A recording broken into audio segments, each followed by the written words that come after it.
again. You can't fool me again. You hold me down for a very long time. Can't buy sugar, we can't buy lime. Can't buy scallion, we can't buy time. You can't fool me again. Can't fool me again. You can't fool me again. Hold me down for a very long time. Can't buy sugar, we can't buy lime. You touch up line and a resort to crime. You can't fool me again. What people do in no money, what people at you in no at you. Covid money, miss away in the little rat you. Use the youth, the money, waste for most of the statue. Say me like a catch you, but bigger than a figure you. Take the script of money, girl, and say that it's not you. One day the man above end up in my gutter. Too much it in the kitchen, some a fly by like a patu. My singers and DJs and social media's coming at you. It burn me. 300% raise. It burn me. Garbage pile up the day. It burn me. Give the teacher them raise. It burn me. I see corruption face. It burn me. Mash down the people them house. It burn me. Every day appear arms out. It burn me. Appear money them a thief. It burn me. And them a sell out the beach. Can't fool me again. You can't fool me again. You hold me down for a very long time. Can't buy sugar, we can't buy lime. Can't buy scallion, we can't buy time. You can't fool me again.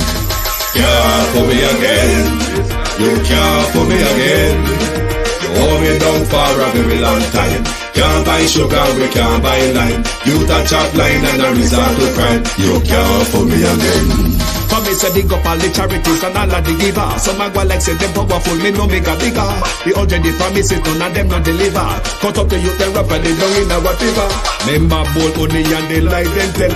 Corruption smell and they pocket them swell. When police don't a market like Satan out of hell, go mash up people start like thief when them sell. It burn me. Or they treat the market man. It burn me. Or them a treat the cat man. It burn me. Or they treat the peanut man. It burn me. Or them a treat the dirt man. It burn me. Or them a treat the son man. It burn me. Or them a treat policeman. It burn me. How them a treat soldier man. It burn me. How them a treat everyone. Can't fool me again. You can't fool me again. You hold me down for a very long time. Can't buy sugar, we can't buy lime. Can't buy scallion, we can't buy time. You can't fool me again. Can't fool me again. You can't. Well, my party people in the house here ready for this. Global TV, me say we're ready for this. The latest, it's say we're ready for this. Boom, bam, bam. One global TV man, Dan English said that. Don't touch his dial.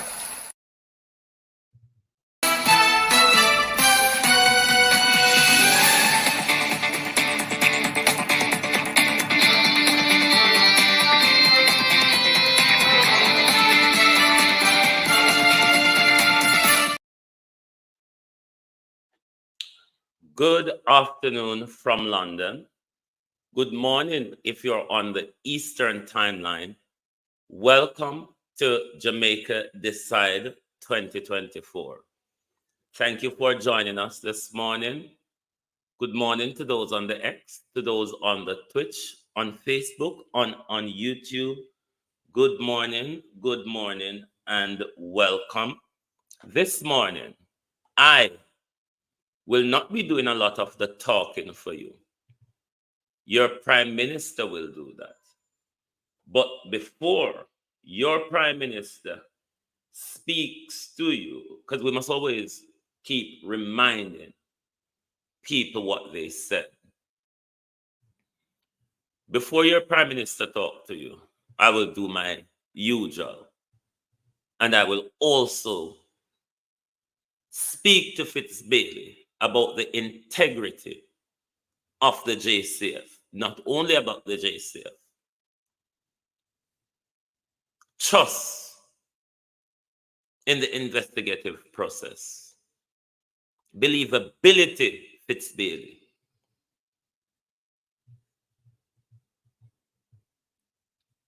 Giving honest and open information to the public, Fitzbailey. I want to say good morning to Debbie Jervis. Good morning to Patricia Matthews, the VM, Lilith Foster Sunshine. Good morning all. Good morning, Veteran. Big up, good morning. Who else is here? Beulah, good morning and welcome, Nifty Friend. Good morning and welcome, Jamaican Foodie. Good morning and welcome. Thank you all for joining us. Before I do anything this morning, I want to wish one of my cousin Giselle, a happy belated birthday. Her birthday was over last weekend. Cousin Giselle is the daughter of Jamie Too Cool, one of my cousin who is one of our moderators as well. So we are saying this morning, happy birthday to cousin Giselle.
Once again, happy belated birthday, cousin Giselle. We wish you all the best and many, many more. Good morning to Lilith Foster, Natalia Freeman, Overcomer. Good morning. Good morning. Inner Circle. Good morning. Elijah B. Good morning. Good morning. Good afternoon. Thank you all for joining us, always observing. Good morning, good afternoon. Thank you for joining us. We must pour and proud. Fitzbailey last week put out a statement of a person of interest. They named a person of interest last week. Samora Tyrell, good morning. Fitzbailey named a person of interest last week. But before that, we must also remember a gentleman went on Wayne Lonesome's program, Paula Shelley, good morning, and spoke about the misinformation coming from the police and how the police is spewing malicious narrative in the public, misleading the public with regards to the Melissa Silvera investigation and people who they wish to speak to in regards to the investigation and for what reason and for what matter. Morning, Michelle Clark. Good morning.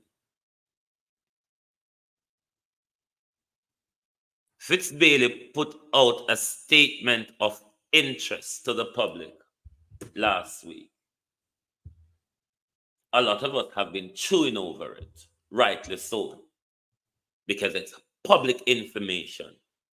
It's coming from our investigators or state investigators who, if they're giving us information in public, we should be able to rely on the information to say the information is so.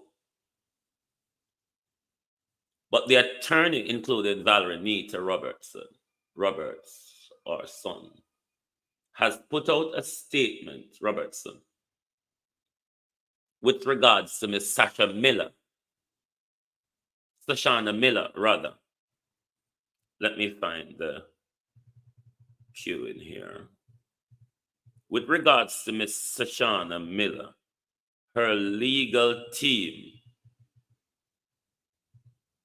has put out a statement. That was the statement Fitzbailey put out with me adding the photograph to it. This is from our social media research. This Sashana Miller, Paula Shelley, Andrew Mack. Andrew Mack, how are you? How are you? Long time. How you doing? Put out to the public. Now, the attorneys of Miss Miller are saying, hold on, sorry. The attorneys for the corporate area woman have strongly condemned what is described as a defamatory portrayal of their client as a person of interest. This after the police said they were seeking the public assistance in locating the woman as they believe she can assist in the investigation of the death of Melissa Silvera. Melissa Silvera was the wife of the former parliamentarian Julian Silvera. In a statement today, the attorney among them, Valenita Roberts, said their client, whose identity has been erroneously released into the media, is not a person of interest as confirmed by the police last week. The attorneys are saying Fitzbailey has informed the public. It is for Fitzbailey to come back to us and clear up whatever misinformation or lies or false narrative he may have put out in the public. The attorney to their client has faced undue intimidation as her name was thrust into the public spheres, creating unwanted and warranted speculation on social media. They added that the unwarranted media attention has a detrimental impact on their client's personal and professional life. The attorneys are calling on the authorities to rectify the situation immediately and ensure the protection of their client institutional rights and her reputation. They say they will pursue all available legal avenues to address what they call this injustice and seek appropriate redress for damages caused by the unwarranted release of her name as a person of interest. BCS Smith, good morning and welcome. Miss Nita Roberts and others are saying to Fitzbailey, you must rectify this in public now. We will also be exploring legal avenues to sue the Met for defamation.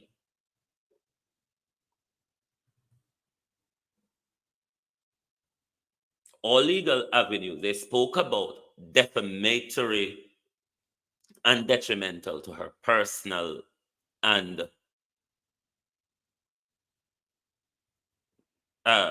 reputation and professional life. That's defamation, if so. They're seeking redress for damages. That means Fitzbailey has put the country in a situation, Parkin, good morning and welcome, where we are going to be sued as a state, because it would be the JCF that her legal team would have to sue for putting out defamatory information in public. If that is true, rather than giving us the correct information with regards to the murder investigation or possible cover-up in the death of Melissa Silvera, Fitzbailey is leading us down the garden path. Is this led Fitzbailey? Is this narrative Fitzbailey? Is that to distract us? Is that to distract us, Fitzbailey, from questioning the corruption, the cover-up by Sergeant Doney at Stony Hill Police Station? Are you putting narrative in public, Fitzbailey, to divert attention from the involvement of Stony Hill Police Station and Officer Doney? Oops, official, good morning. to divert attention, Fitzbailey, from Officer Doney, Stony Hill Police Station, and the corrupt way in which they have investigated or dealt with the Melissa Silvera investigation from Officer Doney arrival single-handedly on the street, which was a violation of the protocol a sergeant should have followed. Is this a distraction, Fitzbailey, by defaming others to protect one of your member, Fitzbailey? Remember, I told you last night, this is something that we're not going to let the election campaign give you a clean break. No, we're going to continue to ask questions of the Silvera issue.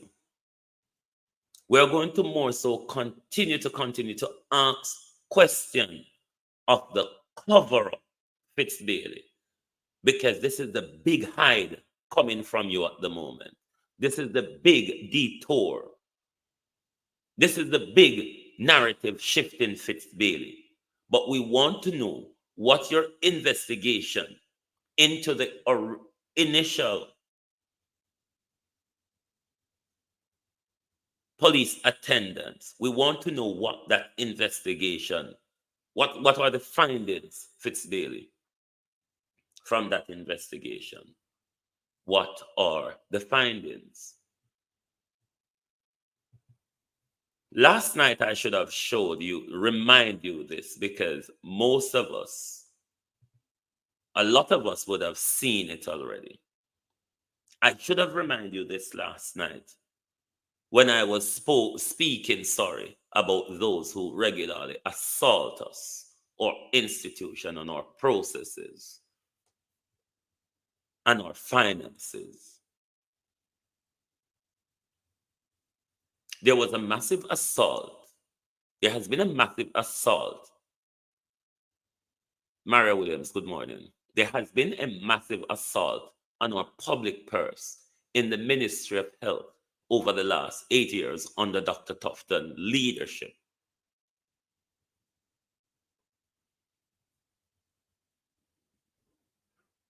We've seen many videos circulating around, of the condition, the dire strait condition of our hospitals. We've seen it all over the place. But our politicians would have you believe that our health care is being improved. They have spent a lot in our health care. But who remembers this? Who remembers this? This has been in circulation for quite a time. Who remembers this? This is a war zone wheelchair in one of our hospitals across the island.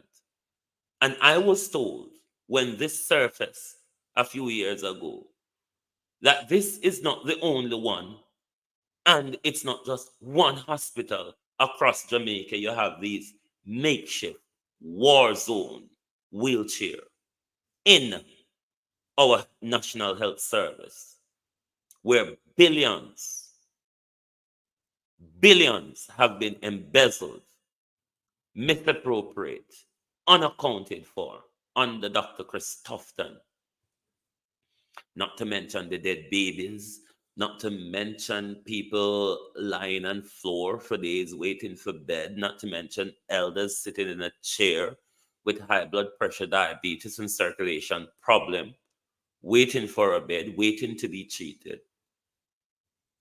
Sitting down in a chair, receiving saline treatment for days, waiting for a bed. Who remember this wheelchair? I see a lot of those wheelchairs across Jamaica. Jesus, come see us, Christ. Huh? I was told a few years ago when this surfaced that I know one of them And on one hospital then they're all over the place. This is the National Health Service. Sorry. You know, see Canada beef up the thing too. You know, see Canada beef up the advisory. On your wholeness, I wonder why the Americans, the Canadians are attacking you at this point. I wonder, on your wholeness, if the British and the Europeans are going to come on board. I wonder why they're attacking you, on your wholeness. I wonder if the Americans knew that if it could be quite possible that when that young lady from Sankson National Airport ended up at one of our health institutions a few moons ago, she probably ended up in one of these wheelchairs. I wonder if the Americans and the Canadians realize that it is highly possible that they may have to engage one of these wheelchairs that is regular to Jamaicans.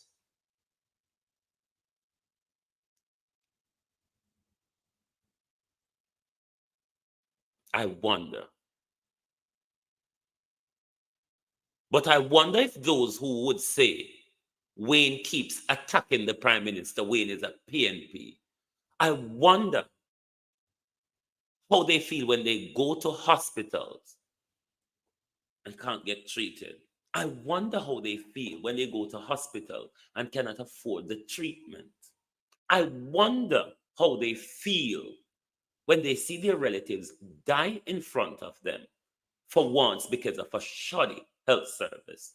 I wonder how they feel.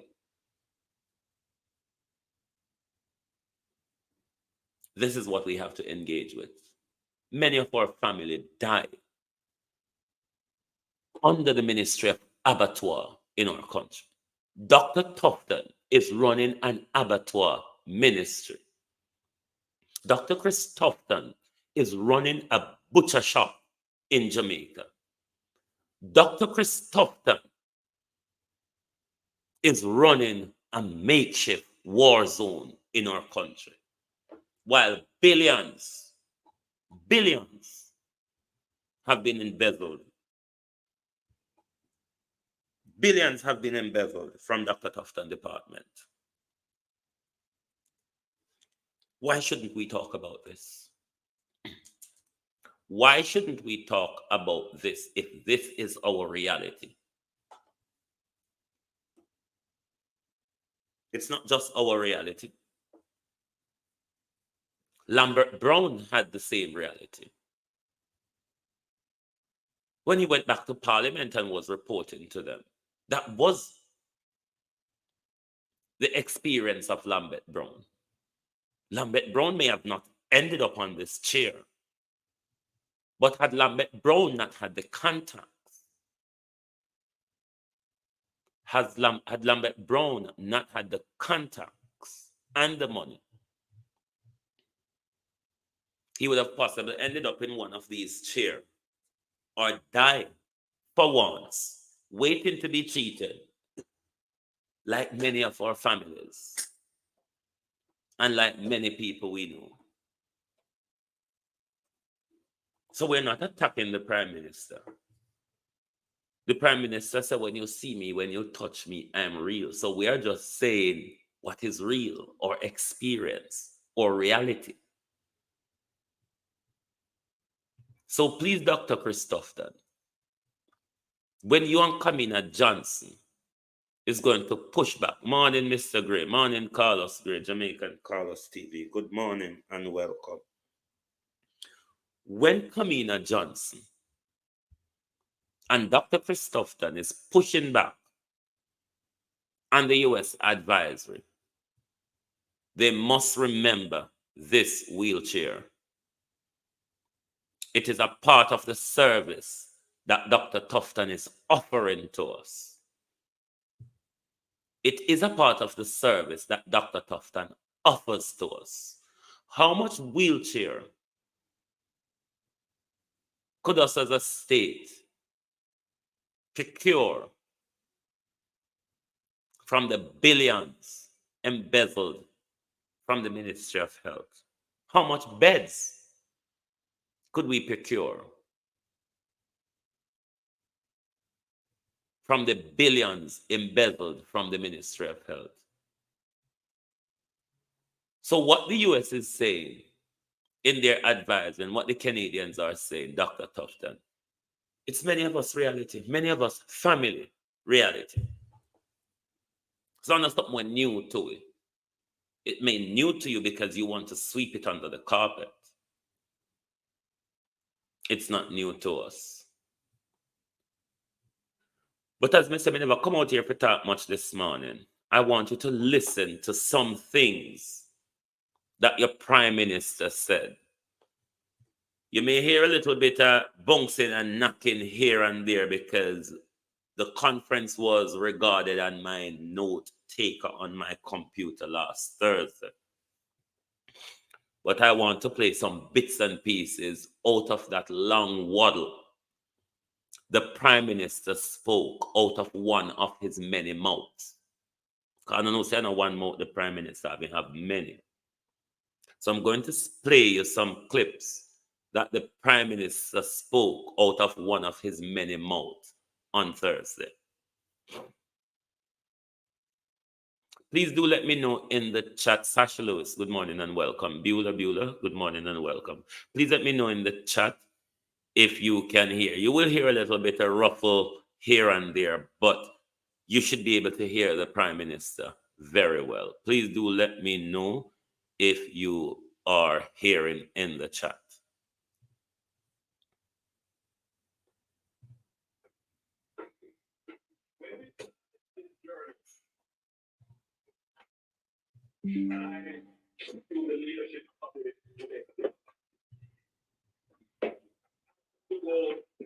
Do some deep soul searching. Why did I want to become the leader of a country? Why would I dedicate my life to this?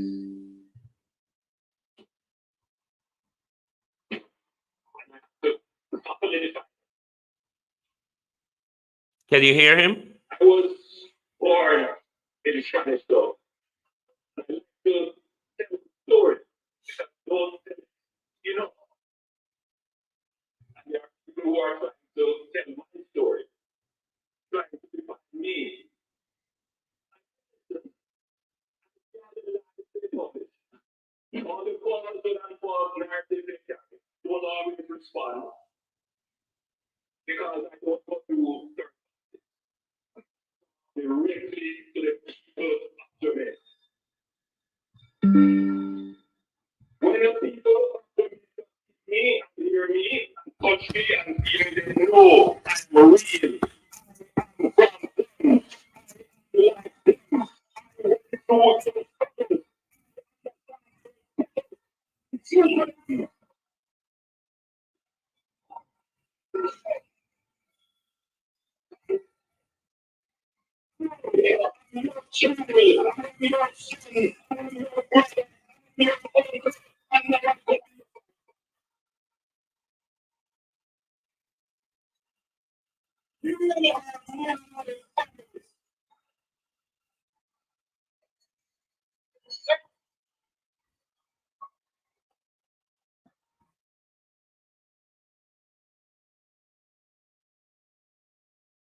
The Prime Minister said a lot of things. I wish the audio was clear enough for you to hear.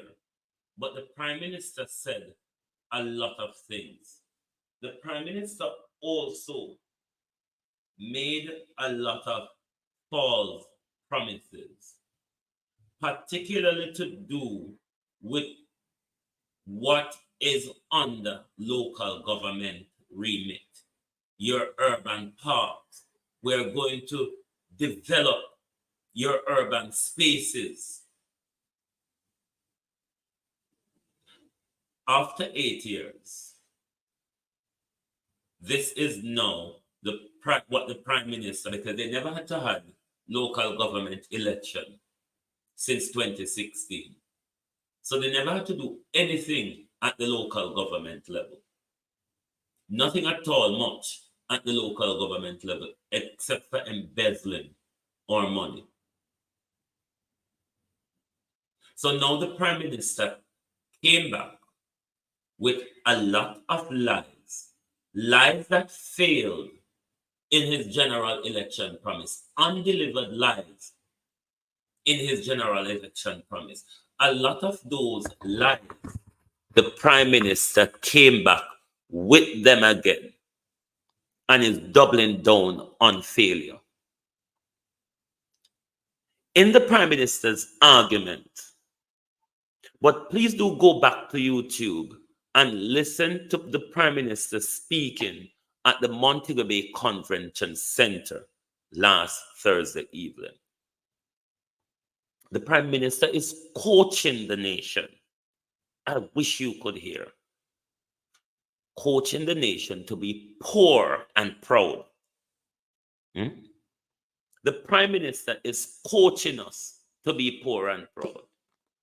Not telling us what he's going to do to share the wealth and the prosperity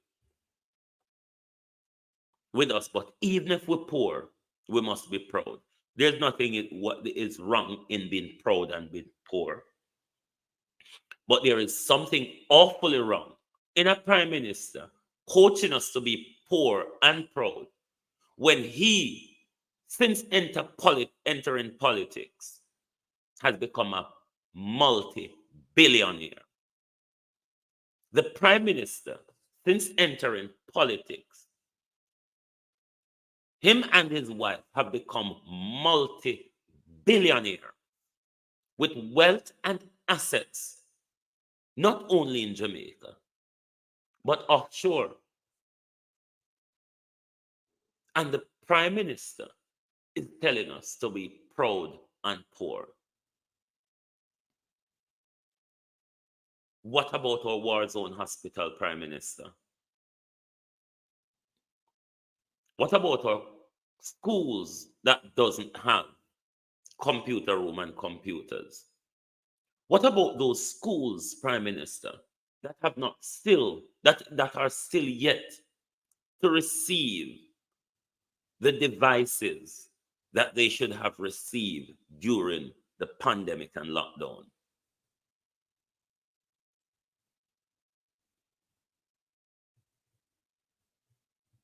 The Prime Minister said, when you touch me, when you see me, when you feel me, I am like you. When was the last time you went to bed hungry, Prime Minister?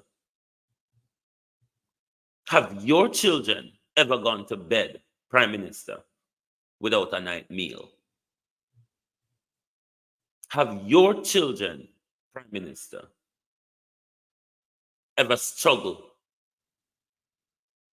to go to school because of lack of funds? Why do you want to enforce 1970s Jamaica on us today, Prime Minister? Because you've experienced that in the 70s, which all of us of the 70s experience under wholeness.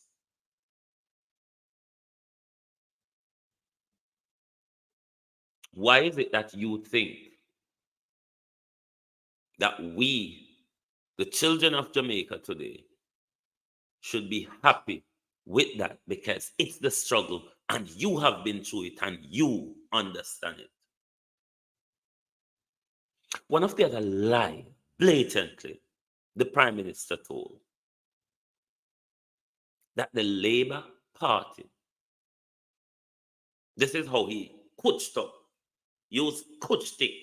This is how the Prime Minister came to us on Thursday with a coach stick, catching up the falling poverty to prosperity.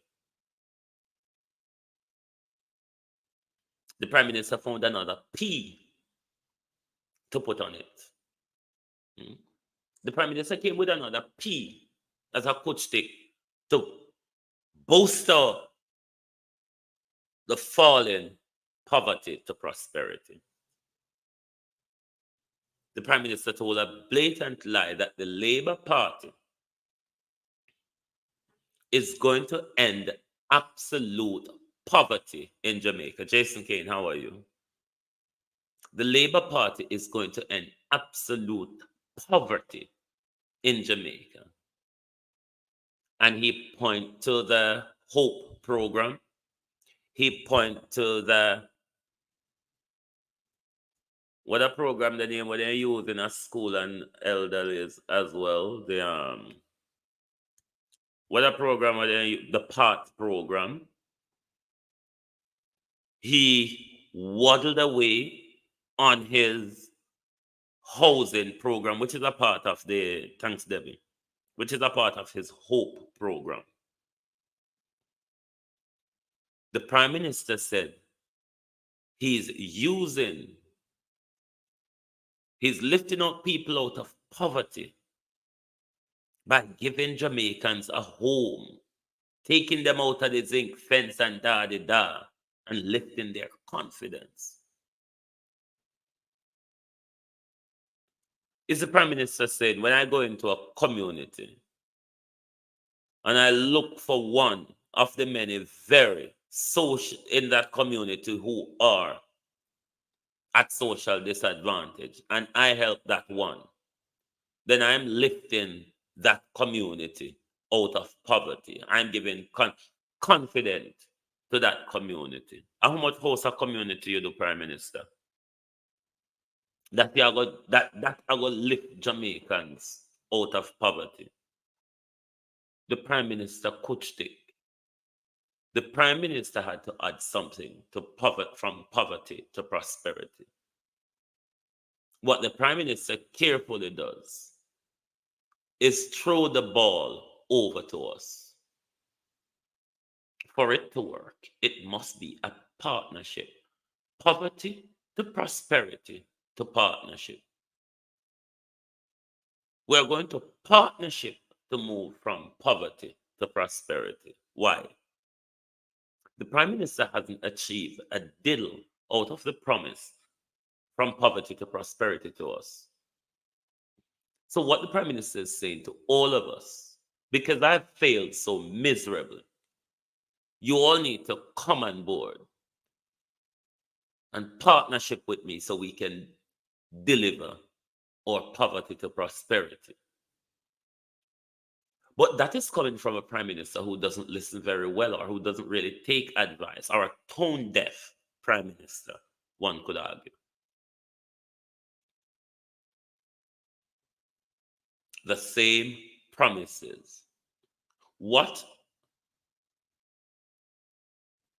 Noel Williams, good morning. What the Prime Minister, this is very where I was going, Noel. What the Prime Minister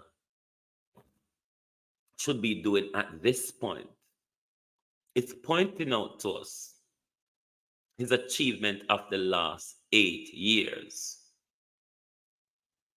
Poverty to the poverty. Hey, let me pin this.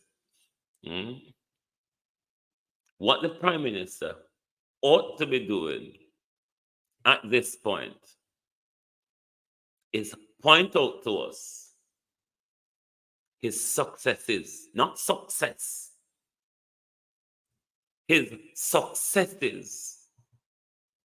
The Prime Minister should come at this point arguing on his great successes. Coming back to tell us about prosperity, Prime Minister, what you should be doing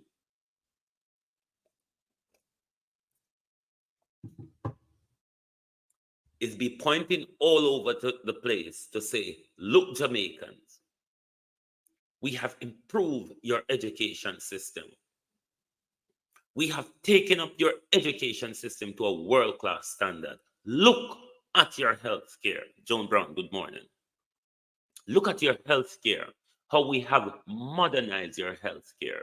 Look at the services that we've brought into your health care. You don't have to run to Lagaras Mountain to go and get an X-ray or an MRI or a CT scan done. It's under your very nose. Look at the improvement the Jamaica Labour Party, under the Andrew Michael Holness regime, has brought to your country. Good morning, Yvonne Green. Good morning and welcome. You, Prime Minister, should be able to come to us, this local government malarkey, not promising us 40 billions to fix our road. But what you should be rather saying to us, Prime Minister, look at the 40 billion we have invested in your roads. Look at how Jamaicans can move across the island more quicker, more freer, on better roads. Look at your water distribution across the country, how we have gotten it right. Look at our agriculture, how it is bustling and booming. Rather, you're going abroad to buy 1,000 goats. You're going abroad to buy 1,000 goats.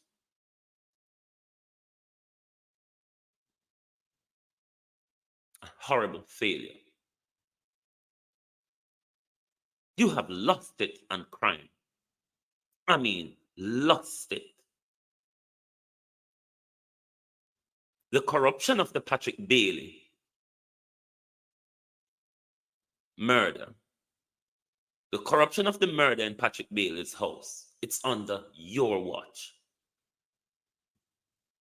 The corruption of the murder in Julian Silvera's house, Prime Minister, is under your watch. The police and the corrupt prosecutor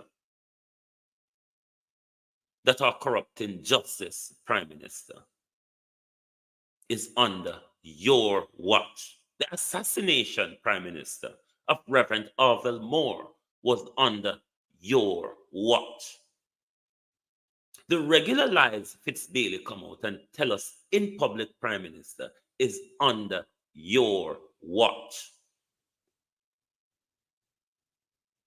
What is the Prime Minister's campaign success? I didn't hear it. The Prime Minister keep advancing the economic argument.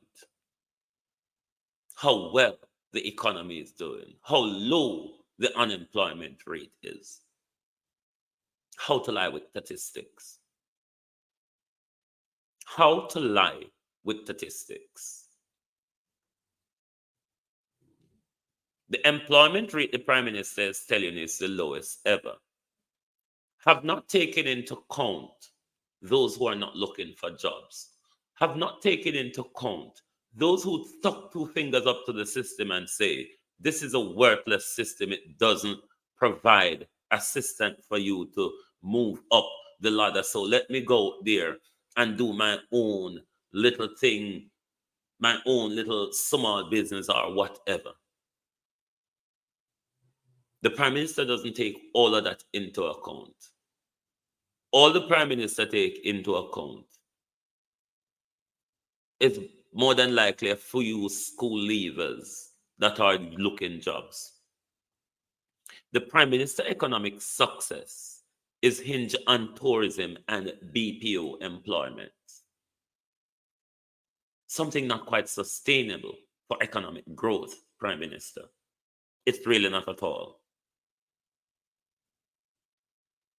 Where is your success? The London Times says your bureaucrats or your technocrats should be giving economic advice to those in the US. The Miami Herald hailed Jamaica as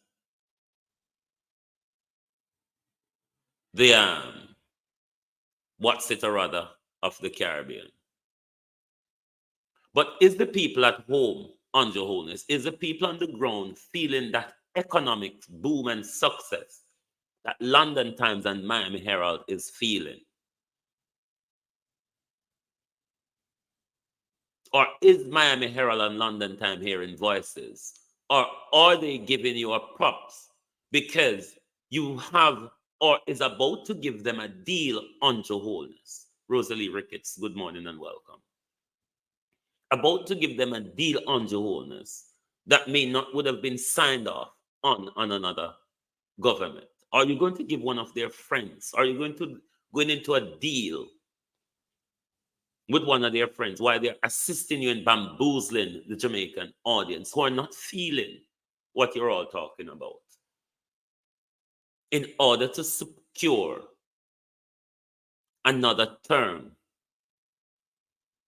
for Andrew Holness to continue to embezzle billions from our public purse, continue an assault on our finances?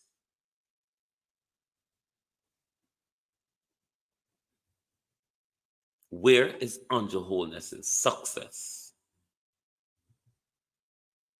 I see Darrell Vaz trying to use the JUTC fear to buy votes. I wonder how long. Abina, good morning. Good morning and welcome. How are you? Good afternoon. Good morning. I wonder how long these fear, while pushing us to a digital society. Hugh Bottom, good morning and welcome, is going to stay at the 50% rate in the shift to digitalization. Are we being hastily coerced into digitalization? Are we really internet ready for where those people are pushing us into? Corporate Jamaica may be ready, but is the island Jamaica ready for this digitalization they're enforcing on us? But Stewart said the reason why him couldn't develop Jagan Bay is because the condition of the road, the infrastructures of Portland, him can't get material and all of them something up there. So the economy of East Portland have to be crushed by closing Jagan Bay. Because I want to spend 65 million to revamp it. But we don't have no road to carry something them company. Isn't that a failure of not just the Andrew Holness regime, but successive government, including PJ and Portia? That to date, it would have seemed that the roads of Portland barely touched since slavery. If you can't get material, if you can't get the all of the equipment and infrastructure into Portland to go refurbish Jagan Bay Hotel, then something wrong. Or is it an attack from the other man, But Stewart, on the economy of East Portland? Because they're buying up the asset of East Portland, crushing the economy, not reviving it, crushing it. Dragon Bay, Blue Lagoon, Sansan Bay, and a whole heap of place, beautiful place all over East Portland. The rich and the famous, the oligarchies, are all going after it. The oligarchies are all going after our rich resources. Let us talk about partnership, Prime Minister. Because the whole are in a heat from the diasporans, start with them from the diasporans march. The whole are not getting a heat. Let's talk about partnership. You're asking for partnership. Are you really serious, Prime Minister, about partnershiping with us? Okay. Take back the 750 acres of land where I get to China. Partnership with the Global Diaspora Council. Or let's come up with a diaspora partnership, Prime Minister, where us in the diaspora develop that 750 acres of land. Partnership with us.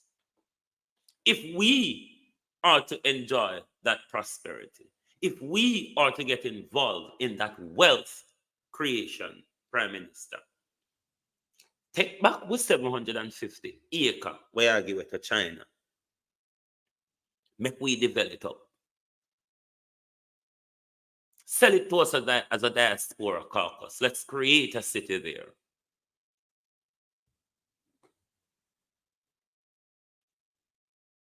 Or open it up to diasporans so diasporans can come home and buy plots there to create their retirement homes. But if you want a partnership with us on Jehovah's, give us land rights. Let's do partnership on land rights. How does the Prime Minister come to us with such a narrative? When just the other day, the Prime Minister and Edmund Bartlett and Delano Steve Wright took food out of poor people's mouth because they might make the money and they not do nothing with it. It is the same thing down at Blue Lagoon.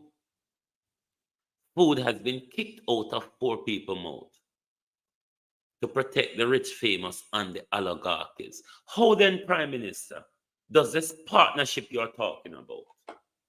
How does this partnership that the Prime Minister is talking about work with us? Or is it a partnership? Anthony R., good morning and welcome. Is it Jamaican TV? Good morning and welcome. Is it a partnership, Prime Minister, where we must just sit down and suck salt through a wooden spoon? What is your offer for us to come into this partnership, Prime Minister? What is in it for us as a people? Should we come into the partnership? Okay, you know, want Jamaicans at home. If you have that land, John Sinclair, good morning. What Jamaicans at home can afford to come together and buy that 750 acres of land? Okay, come and negotiate with the diaspora on it. Let's partnership, Prime Minister, and build a new city in Jamaica where diasporans can come home and invest and return and create jobs that will benefit our economy. We'll give back a boost to our country. Because if a lot of us from the diaspora can go home and spread the good news and the tidings to say, Jamaica is relatively crime-free. Jamaica can be considered as a safe zone.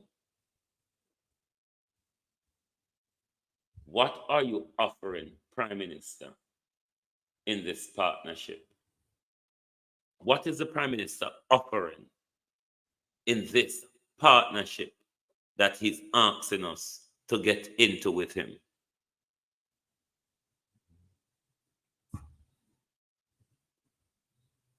What is the Prime Minister offering? If you want a partnership, Prime Minister, come to the table with something. You, of all personal Prime Minister, that asset and wealth building, if you don't have land, Prime Minister, you cannot build wealth and asset. Because when the rest of them blow away and mash down, the land is still there and the value of the land increases. And the land is also generational wealth, Prime Minister, which you can pass on. Isn't it why you and your wife accumulate so much land and properties? So what are you going to partner? Let us negotiate in this partnership, Prime Minister. let us negotiate the 750 acres of land as a diaspora city. Let's create a diaspora city. Let's go into partnership, Prime Minister. Create a diaspora city so Jamaicans abroad can invest in the country and see Jamaica as a safe place of return for retirement. Can you, Prime Minister Andrew Holness, say, I have assisted in achieving that Jamaica? A prime minister that cannot campaign, an incumbent, 8 years, that cannot campaign rather, on his successes, the nation ought to think quite carefully when going to the poll. My job is not to tell any of you who to vote for. My job, though, is to tell all of you who are eligible to vote, to make sure you go out and vote. Whether you want to vote for JLP, you want to vote for PNP, you want to vote for UIC if they're contesting, you want to vote for independent. But one thing you must not do is refuse to vote. If you do not choose to vote for any of them, go there and spoil your ballot. It is very important you do that. If you think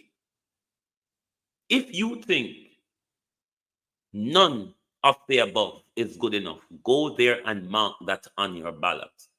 It sends a signal to government that even though they have not given me their vote, they have participated. One,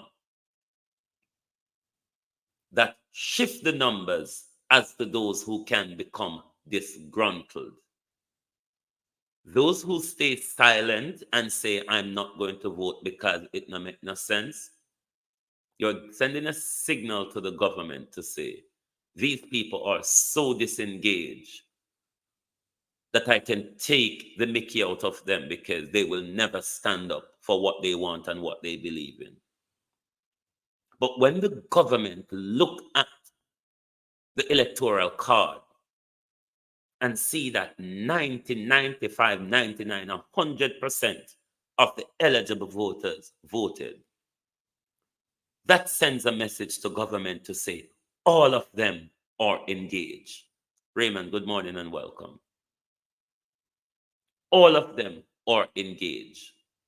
And we have to be careful how we go about things here because they are engaged. We have to be careful the move we make and the things we do. Your silence sends a signal to the government to say if 39% only come out to vote. And Nedball, good morning and welcome. And 21% vote for me. Then whatever hell me I keep up, the 21% they are go more than like to be silent. Then another 60% there, them not really care about nothing. Them not want to know. Them just dead to everything. Them just dumb to everything. Millicent Jones, good morning. Chanel Williams, good morning. Them people that just dumb to everything they want. Them not want to know nothing. So the only few we may have to go worry about is that 17% there whenever vote for me. And for them nice in the market, not really make much. You understand? So we can get away with a lot. But when a government know that regardless of your party alignment, when it comes to leadership, 90% of the people, Donovan Edwards, good morning and welcome.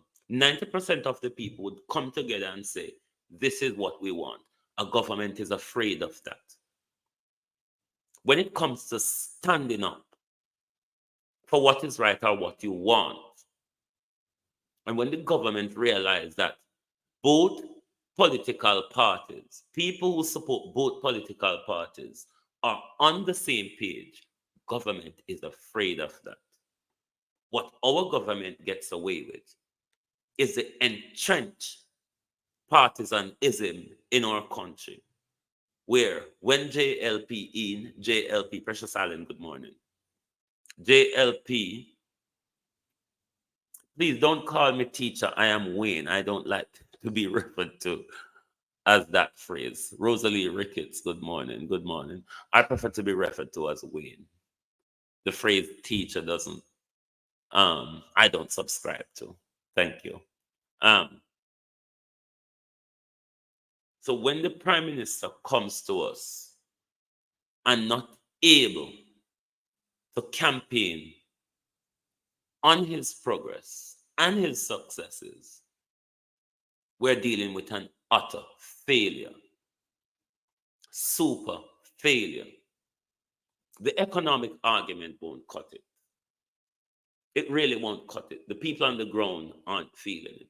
The issue, though, is the partisan politics that our people is wrapped up in, where they only see what the opposing, the party that they doesn't support, do. They will stay quiet to whatever is happening when it's their party is doing it. When JLP is in, only JLP people should get support. When PNP people is in, only PNP people should get support. That is a devastation in our politics. That is a devastation in our politics because it heightens the partisanism. It heightens the corruption.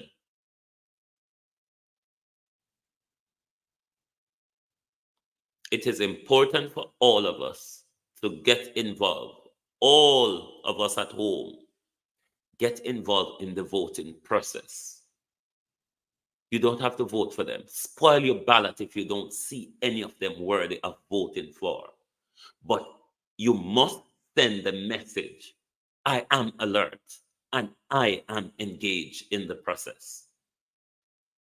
You must send that message to government. Whoever is going up for your trust to lead your corporation called Jamaica, they must. This is where it ends this afternoon. Thank you for joining us. I'm hoping to bring you, I've got interviews arranged coming from Portland this evening. I will keep you informed. I don't know if I'll be back at 6 o'clock because you know me have a collect information. I differ with you, and Andrew Holness is a dictator. Of course, Andrew Holness is a dictator. I do acknowledge that, and I always say that if the PNP do not sweep the local election, they can kiss the general goodbye. Well, I didn't want to say this at this point, Noel, but I hope Mark Golden is prepared. If he doesn't take home the general election, Mark Golden have 72 hours to kick shop. If Mark Golden does not take the local election home, then Mark Golden must resign in 72 hours. It is not an ask. He must. And this is a warning, Mark Golden. If you do not take the local election home, you must resign in 72 hours. This is Jamaica Decide. Thank you very much for being here with us this afternoon, this morning for those on the Eastern timeline. We look forward to see you this evening. We are going to line up our interviews and we will very much so keep you informed. So keep your eyes on your notification. And if we're coming on at 6 o'clock, you would definitely know. But otherwise, we will be preparing for some interviews later. I'm hoping to bring back Council candidate Wayne McKenzie for the Prospect Division this evening, as well as I have another interview lined up from West Portland this evening. So thank you very much for being here. It is always lovely to have your support and board day after day. Thank you very much. And we will definitely see you later. Goodbye and see you this afternoon.